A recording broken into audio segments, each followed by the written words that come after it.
பிரியமானவர்களே, ஆண்டவரும் இரட்சகருமாய் இயேசு கிறிஸ்துவின் நாமத்தில் நண்பர் வாழ்த்துதலை தெரிவித்துக் கொள்கிறேன். கடந்த மாதம் முழுவதும் நம்மை கண்மணி போல காத்து ஒரு புதிய மாதத்தை காண செய்திருக்கிறார். இந்த வருஷத்தின் 2வது மாதத்துக்குள்ளாய் தேவன் நம்மை பிரவேசி செய்திருக்கிறார். இந்த மாதத்துக்குரிய வாக்குத்தத்தம் யோவேல் 2ஆம் அதிகாரம் 26வது வசனத்தின் பின்பகுதியை பார்க்கிறோம். என் ஜனங்கள் ஒருபோதும் வெட்கப்பட்டு போவதில்லை. பிரியமானவர்களே, ஆண்டவராகிய இயேசு கிறிஸ்து சொல்லுகிறார், என் ஜனங்கள் ஒருபோதும் வெட்கப்பட்டு போவதில்லை என்று. மெய்யாகவே நாம் அவருடைய ஜனங்களாக இருப்போம் என்று சொன்னால் வெட்கப்பட மாட்டேன். இந்த மாதத்தில் கர்த்தர் நம்மை மேன்மைப்படுத்துவார். வெட்கப்பட்டு போவது இல்லை என்று சொல்லியிருக்கிறார்.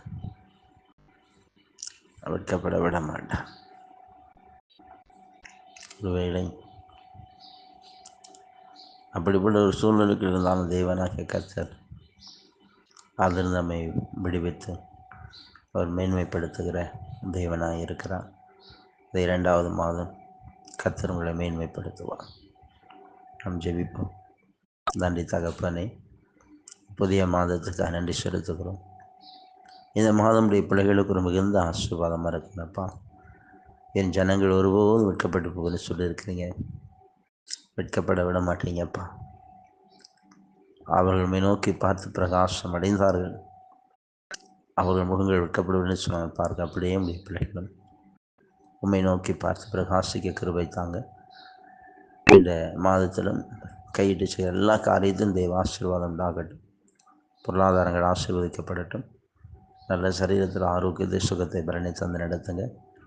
போகிறவர்கள் எல்லா பிரயாணங்கள் கிருபையும் பாதுகாப்பு இருக்கட்டும் அப்பா. கண்மணியை போல காத்து நடத்தி இந்த மாதத்தில் கர்த்தருடைய பிள்ளைகள் ஆசீர்வதிங்க.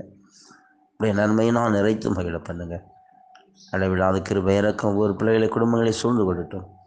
அன்பு காயனங்களுமே துடிக்கிறோம். மீட்பரேசு நல்ல பிதாவே, ஆமென், ஆமென்.